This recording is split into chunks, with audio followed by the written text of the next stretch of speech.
What's up, YouTube? This is Too Raw for TV, and in this video, I want to talk about the Milwaukee Bucks. Okay, this team this season. Last night they beat the Dallas Mavericks by a final count of 122 to 107, and that improved their overall record to 41-13 on the year. They have the best record in the NBA. Now they're going to play a back-to-back because tonight they're going to play the Orlando Magic, and it's kind of difficult to win the second game of a back-to-back because you're tired, So if Orlando beat them tonight, it's not necessarily because Orlando's a better team. It's just, Milwaukee could be fatigued, you know what I'm saying? But every team goes through it, so, there's nothing to feel sorry for them about they lose. But they could very well also win. They're a better team. Anyway, right now they're 41-13. And they acquired, I think his name is Nikola. I think it was Nikola Mirotic. He used to be a Chicago Bull. They acquired him in a trade. It was with the Pelicans. And I think Mirotic had missed the last 5 or 6 or something like that games with not serious injury. But he was having a great season. He was having a career year, averaging close to 17 points per game. And what I remember about Mirotic was he was a great outside shooter for a big man, and he adds even more outside shooting and depth for the Milwaukee Bucks. Milwaukee believes that this is a team that is good enough to win a championship. Everybody's is kind of afraid of the Golden State Warriors, man. They're still the cream of the crop when it comes to the NBA. But I will say this. A lot of teams have narrowed the gap with them. They're still the favorite. They're still the prohibitive favorites, but there are some teams out there that if they play at their fullest potential could beat the Warriors. I mean, the Warriors are not invincible. And I think people need to get that into their skull. No team is invincible. Any team can be beaten. The odds may not favor that, but the Warriors can be beaten in a 7-game series. And that's just how I feel about that. And I think if there's one team, to me, I think there's 2 teams that could beat the Warriors in a 7-game series in the Eastern Conference. And I think the 2 teams are the Milwaukee Bucks and the Toronto Raptors. Now, but I want to talk about Milwaukee for a second, man. I just want to go through a brief history of this team. I know a lot of people roll their eyes when I say, let's talk about the history. So, but the Milwaukee Bucks have had a long history, man. Okay, they became an NBA franchise in 1968. The original NBA team used to be the Hawks. They used to be the Milwaukee Hawks, and then they moved to St. Louis. That's the Bob Pettit years in the 1950s into 1960s. And then after Bob Pettit's retirement, I think it was sometime in the mid to late 60s. I think it was late 60s.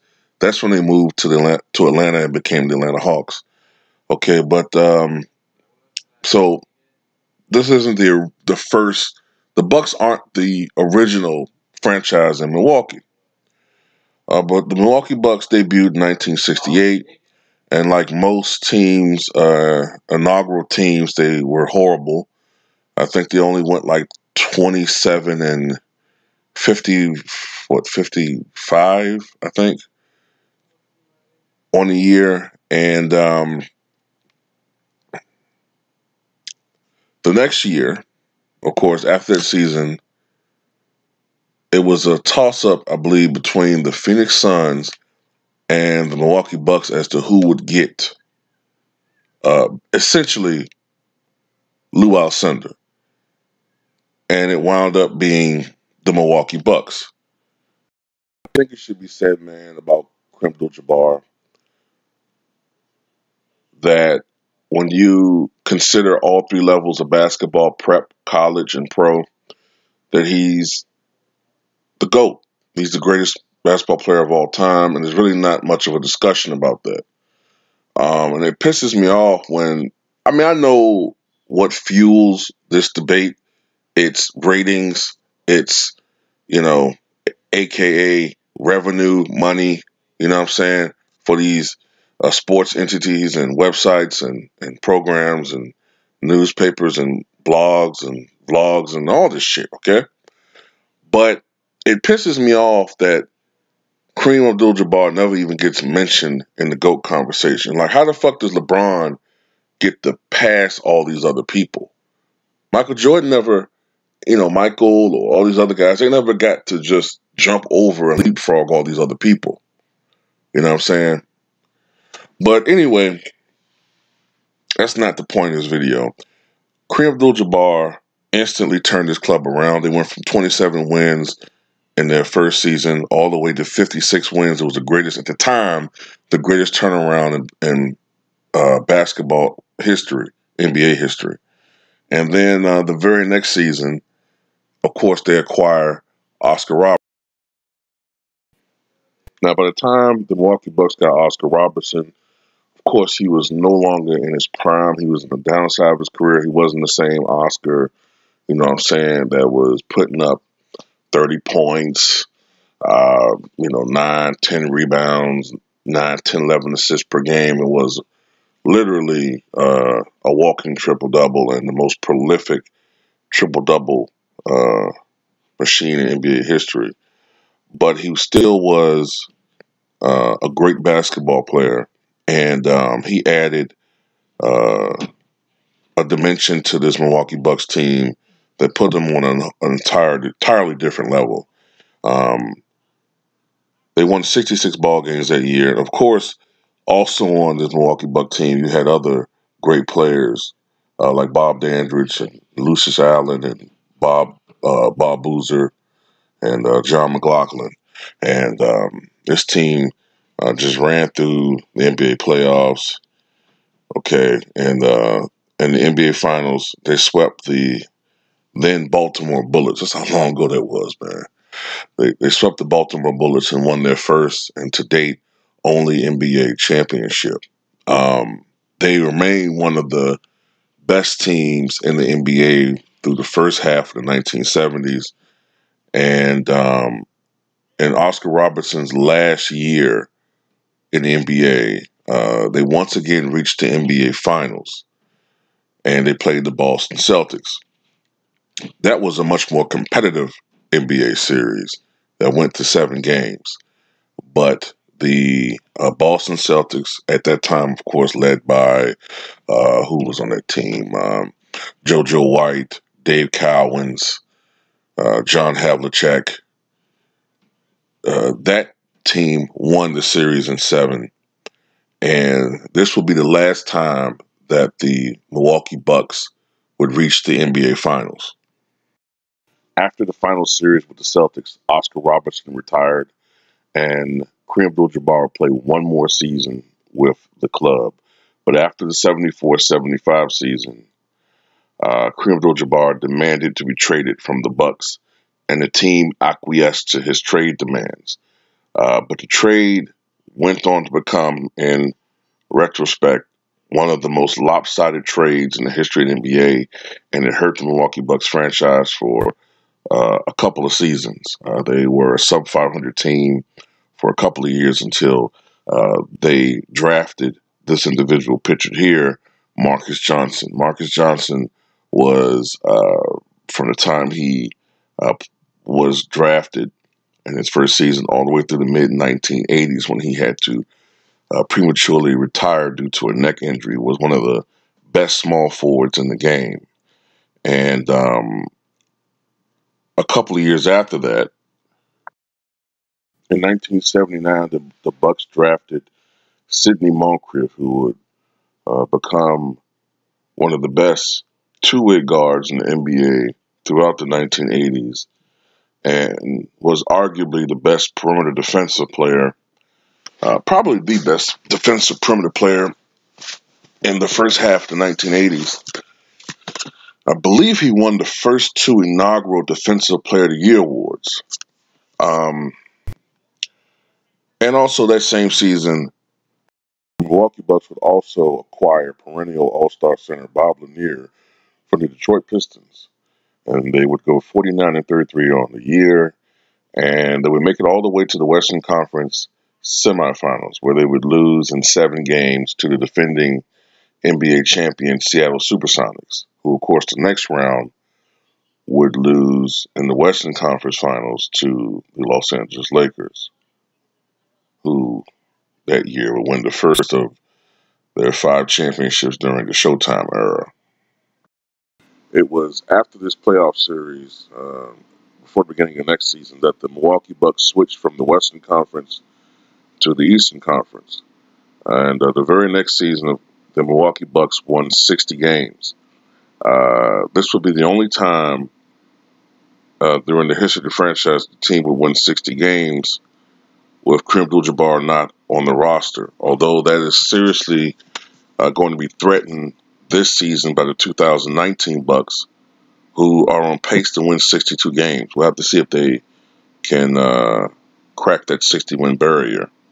But the Milwaukee Bucks in the 1980s, I've said this before, and I'm going to repeat it. The Milwaukee Bucks, to me, are the best team of the 1980s not to make it to the NBA Finals. They were perennially one of the best teams in the Eastern Conference. And they were a great team all the way until around the 87 season. And that's when they started to decline as a team. All right. To give you some evidence as why I said they're one of the best teams in the Eastern Conference at that time period, in 1983, in the playoffs, in the semifinals, they swept the Boston Celtics 4-0. Now, to beat a Larry Bird-led, not even just Larry Bird, a Larry Bird, Kevin McHale, all right, Robert Parrish, Cedric Maxwell, Nate Archibald-led team. If you're able to beat a team like that in the playoff series, you got to be pretty good. But to sweep that team, you have to be great. Then, of course, in 1985, Michael Jordan's rookie year, the Milwaukee Bucks, who that year won 59 games, beat Michael Jordan in the first round, his team, 4-1. I've encountered some people who tried to denigrate Jordan's legacy by bringing that up. You could tell these people don't really know much about the history of the NBA because they think that the Bucks have always been mediocre or sorry because they grew up in the 90s when the Bucks have been a mediocre team. And of course, in 1987, during Julius Erving's swan song in the NBA, during his swan song playoff series, the Milwaukee Bucks beat the Philadelphia 76ers in a 5-game series in the first round. At the time, of course, the first round series was 5 games to beat them 3-2. So the Milwaukee Bucks have always been had periods of time where they were one of the best teams in the NBA. And of course, there were different faces and players at this time. Of course, now you had guys like Paul McKeskey, you had Terry Cummings, you had Ricky Pierce, and Paul Pressey now. So this is the Bucks at this time. But what happened is after the 87 season, during and after the 87 season, there was friction between the then owner of the club and Don Nelson, which eventually led to Don Nelson resigning as coach and then eventually, after a sabbatical, becoming the head coach of the Golden State Warriors. But it was after this period of time that the Milwaukee Bucks began to decline as an NBA team. And Then they started resembling the Bucks that we kind of remember in the '90s. Of course, you had Sidney Moncrief getting older and then retiring, although I think he had a brief comeback with the Atlanta Hawks in the 1991 season. And of course, all good things come to an end, as the Warrior fans will eventually see, even for themselves. And the Bucks became a mediocre team as we segue into the 1990s. For the next few seasons, the Bucks were either a mediocre team or a slightly above average team, but a team that posed no threat to any other of the powerhouse Eastern Conference teams, such as like the Detroit Pistons or Chicago Bulls. Um, Dale Harris became the coach after Don Nelson quit, but these clubs were not that great. Okay, they would eventually acquire Frank Bukowski. They would get Alvin Robertson. Ricky Pierce was eventually traded to the Sonics in exchange for Dale Ellis. Later, they would get Moses Malone, but of course, by this time, Moses Malone was not the same guy he was with the Houston Rockets or the Philadelphia 76ers. You know, he was a good player, but now he was like a guy maybe that could give you 16 points and 9 rebounds or something like that. Um, still good numbers, still a productive player, but slowed down considerably. Um, anyway, these teams were experimental, I guess. I trying to find the right word to use. You know, like you're trying to put pieces together to make a good team, but either the players they were acquiring were older or just not type players that would give you the put you to the next level. All right, but in 1993 there was hope.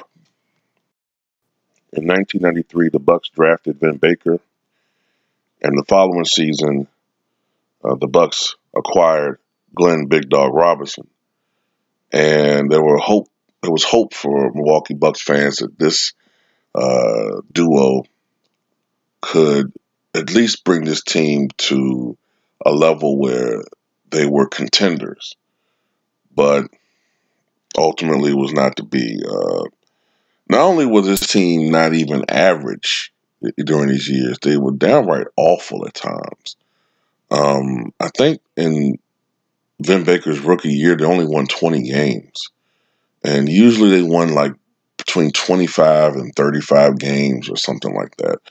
Now, of course, what's considered the greatest draft, or at least one of the greatest drafts, I think it was the greatest draft, in NBA history in 1996, the Bucks acquired sharpshooter Ray Allen from Connecticut, but it still wasn't enough to push the Milwaukee Bucks into becoming a contending NBA club.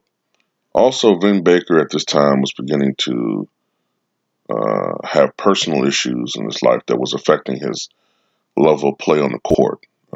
He couldn't keep his head out the refrigerator, and he couldn't stop drinking.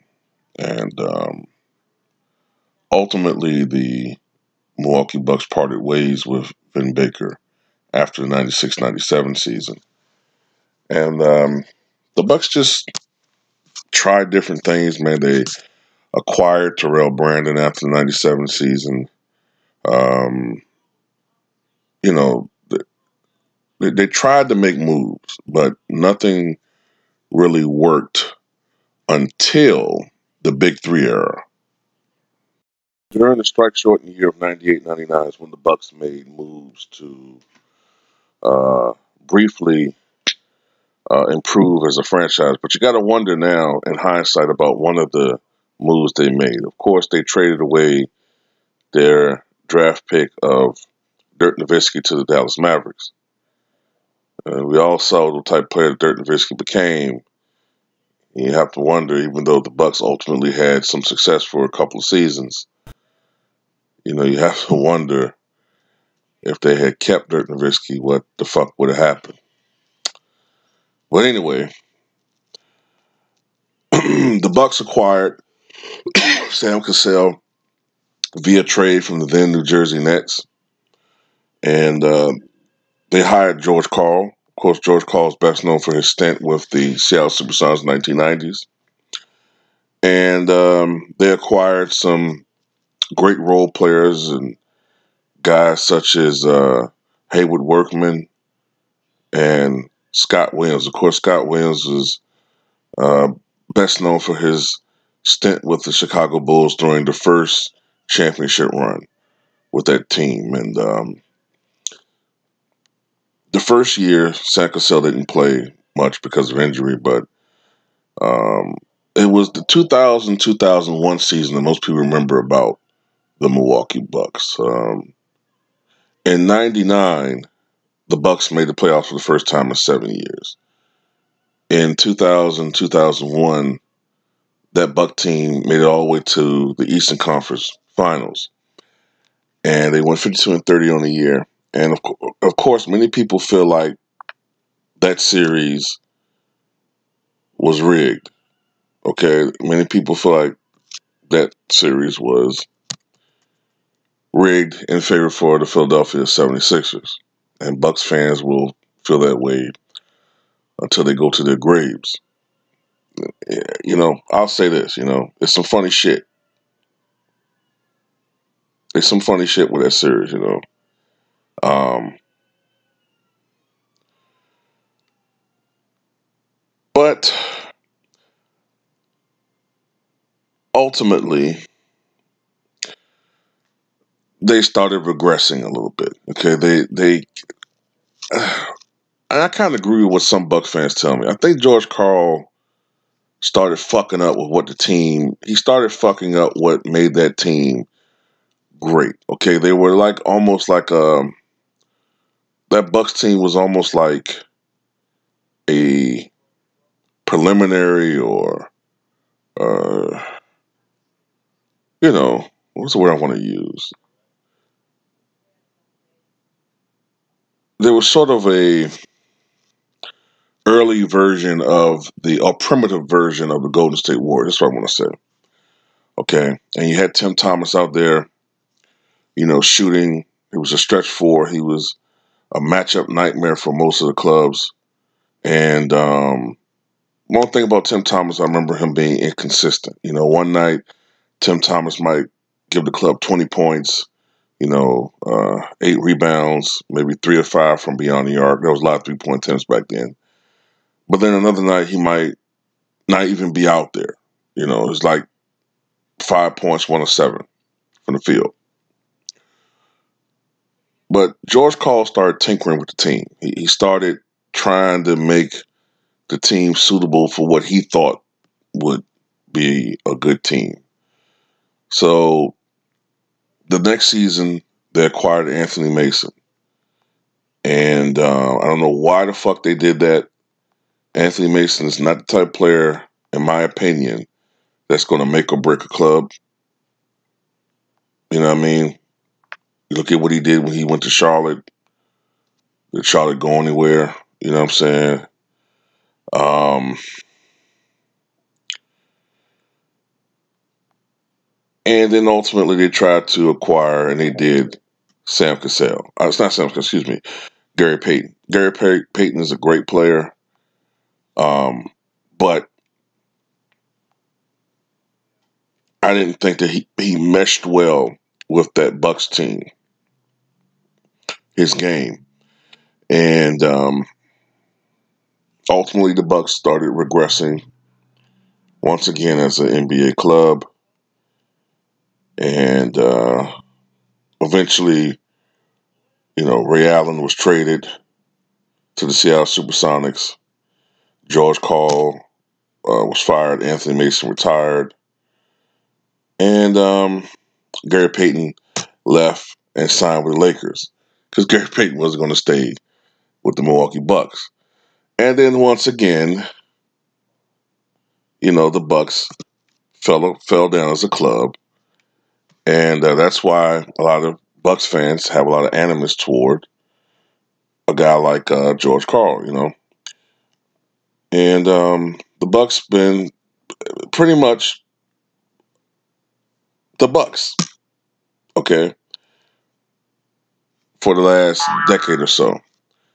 Then came Giannis, and they have slowly improved as a club. All right.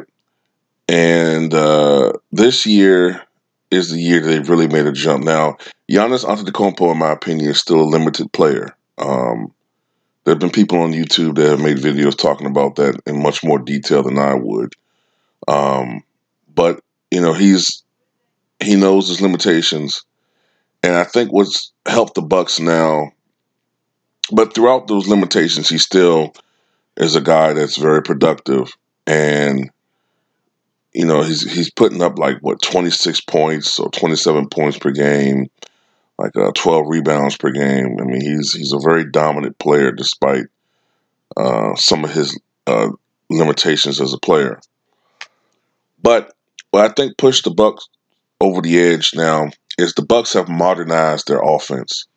Okay, for a long time the Bucks were still playing the game like it was in the early 2000s, and with the way that the game is played now, you have to have, if you're going to have a team led by a big man, then you have to have him surrounded by shooters. And this team, the way it's constructed now, is capable of winning an NBA championship. Now, can they beat the Golden State Warriors? I don't know. We don't know whether or not they can beat the Warriors. But this team definitely, now that they are seen as the best team in the Eastern Conference now, I don't want to say that they separate themselves from Toronto or other clubs, but they've consistently had the best record in the NBA this year. And they have pretty much bullied the Raptors in the season matchup. So they are seen as the best team. So the pressure is on them to succeed in the postseason. And we'll see. But tell me what you guys think about the Milwaukee Bucks this season. Tell me what you think about this video I made. And has your eyes and your opinion of the Milwaukee Bucks as a franchise changed? Because I get the impression a lot of people think the Bucks have been a horrible team. Like, I think most people think, they were a good team when Kareem got there, and then he left, and then they've sucked for 30 years, and then Giannis has come, and now they're good. And then, and then it's not like that at all. But tell me what you guys think.